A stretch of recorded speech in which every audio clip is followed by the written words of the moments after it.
Hi, guys. Real quick, I want to ask you for kind of your pre forgiveness tomorrow. If I don't get a video to you, I'm going to do my best. I promise you I'll do my best. But if I don't, that doesn't mean I'm not thinking about you guys or that I didn't care enough to send one. Tomorrow is a big day, day I've been nervous about, and I've shared with you guys a little bit about, why I was off last week, and I gave you some personal information, right? I gave you some scary stuff that my wife is going through medically, and the need for me to be there for her tomorrow as her actual procedure to hopefully make all things right and get her healthy. So I won't be here tomorrow. And if I'm being honest with you guys, yeah, I'm scared. I am very scared, and it's okay, right? It's okay to be scared.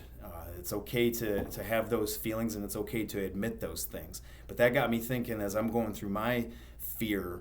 I think about you guys pretty much with everything I do, right? And that's I this fear that I'm feeling.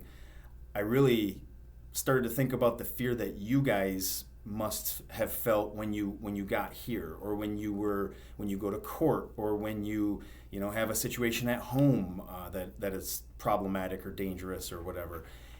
Out in the community, all the challenges that you face at school, and just being out and with friends and things. There's a lot of scary situations, and you guys go through it a lot. What you go through, and being here and being a positive leader, that takes a lot of bravery. What takes even more bravery though is change, and actually like taking a look at yourself and kind of going down the list. What things do I need to do? What things do I need to improve upon? What real changes do I need to make? And I hear you guys all the time, every time we talk, right? Every time it seems that we're having a conversation, no matter kind of where I try to nudge you or where another staff member tries to nudge you, you always want to know when you're getting out. Well, that's perfectly fine. I get that. I get that curiosity, because I would want to know as well. But the real question should be, after I get out, what am I doing? How do I do it? What do I need to do in order to make sure that I break the cycle? What do I need to do? So that's hard, and it takes a lot of bravery, because none of us want to admit that we've made mistakes. None of us want to admit that we've made bad choices, are in bad relationships, have been responsible for family issues, anything like that. We don't. We just don't want to. I will tell you this from a personal standpoint and from a professional standpoint. I respect no one, no one, no one, no one more than the person who messes up and says, I messed up. I take responsibility. I need to do better. And I think probably any staff that you look at right now, or we all are aware of that. That's the way I feel.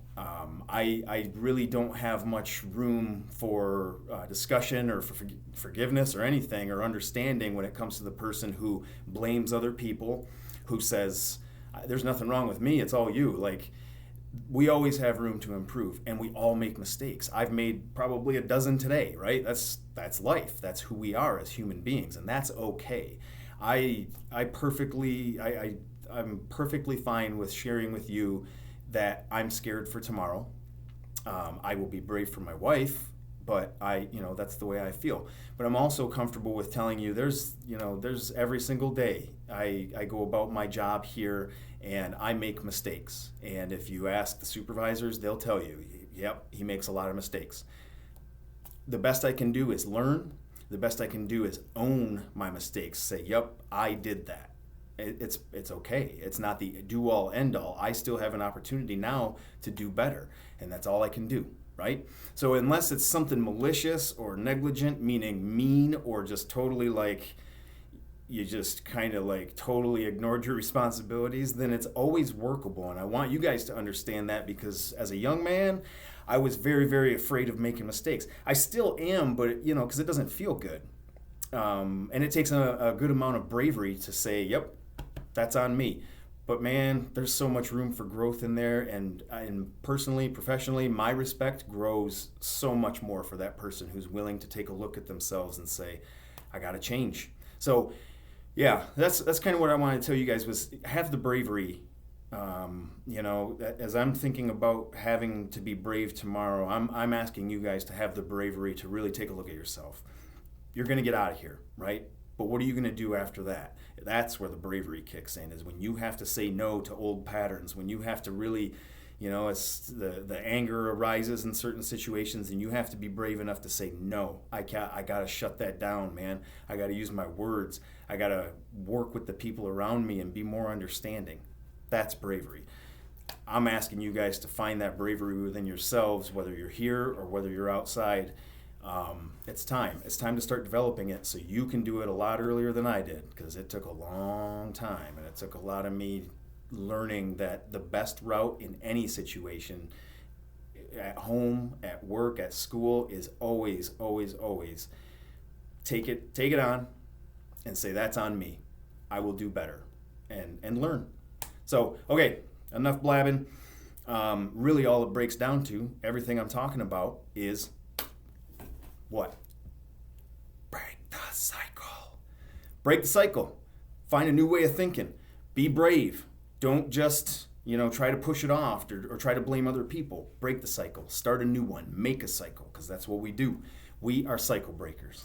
See you guys.